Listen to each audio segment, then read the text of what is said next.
This is a 1973 Triumph T100 Tiger 500cc.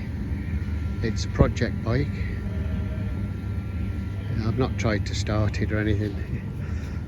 It needs recommissioning. Turns over.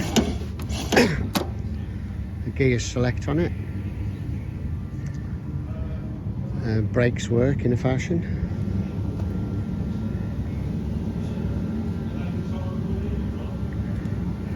They're good looking bikes.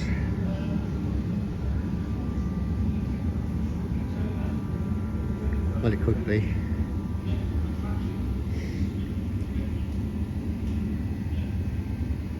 There's matching numbers. T100S.